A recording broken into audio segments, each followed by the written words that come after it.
Hey Aunt, it's Thursday, October 23rd, and I'm sort of trying to be quiet because David is still in bed. Uh, but I know I'm probably gonna wake him up because he's way better at like being quiet, like when he has to get up early. Like I never even notice. Uh, but I'm not good. I'm very loud, and I feel really bad for this. But I guess it's just one of the things that you have to get used to with me. Anyway, about your vlog. Your footage that I mean, I don't know if I buy into the whole like ghosts or whatever and orbs are ghosts, but considering the area where you were and what happened with your stepfather and what he did in that area, it was kind of spooky watching it. When I first saw the orb and everything, I honestly at first thought it was like an animal or something moving because I saw movement, and then then it took me a minute to realize. I was like, oh, that's what he's talking about, the orb. So yeah, that was kind of spooky. uh, Hopefully you're not just playing tricks on us. I don't think you are. But as far as your stepfather goes, all that is just so strange to me. I mean, not to me really, but it's just so fascinating. And I feel it's obviously sad for your family and for him, how he chose to end his life and the reasons why I mean, he sounded like he was kind of nuts by the end. But yeah, I don't know. You need to use this. I mean, I'm sure you already have, and maybe you are, but it's so interesting. Like I would like to see you do something with it as far as like writing about it. Maybe fictionalize like something, uh, or mix fact with fiction. Uh, I don't know. I'm not telling you what to do. I'm just saying that it's it's very interesting.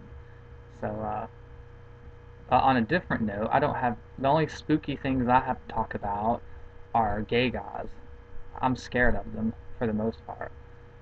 The other night, David and I were up in Hell's Kitchen, which I don't know why we go there. I mean, we should know that it's just not going to be good. We went to Posh. They were having like a hot body contest, and we're like, well, we want to see what this is about.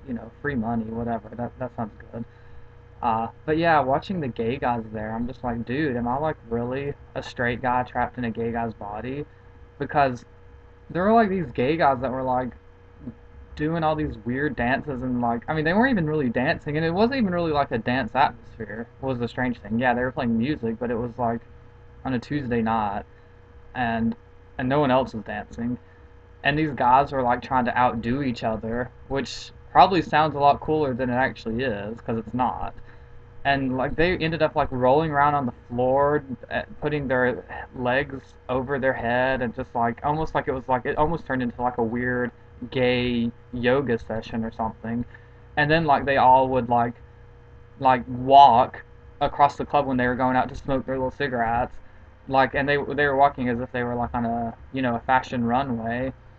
And I just found it so ridiculous, and I wanted to puke. I'm like, no wonder I can't date or find anybody if this is what I have to choose from, And I know maybe I'm the one being bitchy and like let them do what they want, but it's just like so ridiculous. I'm like, this isn't like an audition for, the Madonna concert. This is a fucking club, a crappy club, bar, not even a club, a bar in Hell's Kitchen. I'm like, who are you trying to impress? Because you're not impressing me. And then add that to like the old guy who looks like he's had so much plastic surgery. Like I'm not sure if he was 40 or 60. He had like this blonde hair, and he was running around like every time I saw him, and he was like pulling his shirt up, like trying to show people his stomach and chest. And I was like, dude, it's not even that nice. And like, aren't you too old to be doing that? Like maybe 20 years ago that was cool for you, show off your body. I doubt it was cool then. So I'm like, why are you doing it now? And then lo and behold, he comes up and like starts rubbing my leg. And I just asked him, I'm like, do you get paid to do that? And he just like, he looked at me funny. And I was like, run around and flirt with people. And he's like, stop. And then, I guess he didn't like that. So he left me alone, thank goodness. And then I noticed his balding friend, uh, who was pretty lame looking too, came up to me and asked me if I was into redheads, which pretty crappy line, but I mean, at least he wasn't like groping me or anything. And I just, I was like, well, I guess it depends on the redhead. And then he like did this little thing where like, hey, how about me? And I was like, I need to go to the bathroom now. And so that was that. But my point is, and I do have one, I'm not bashing gay guys. I'm not bashing gay guys who do weird little dances and think they're, on a runway as opposed to in a bar. But I mean, I guess I am bashing them. It's just difficult because,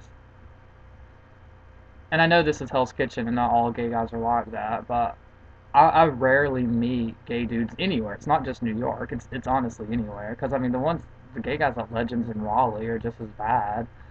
But I'm like, I rarely meet any that I have anything in common with. So I'm like, I guess that's why I'm pretty constantly single. I mean, I'm thankful for the few that I've met that are cool, that I've been friends with, like David. I think that's why we get along so well, because we hate most gay guys. I mean, we don't hate them, but anyway. So that's my bitching for now. And yeah, I'm gonna cut it off at that. Nothing else going on up here really. I'm excited about Halloween. That should be fun. I still need to put my costume together. At least I know what it is, and I've done some things to prepare. I mean, it's not that complicated. So anyway, throwing it back to you. Bye.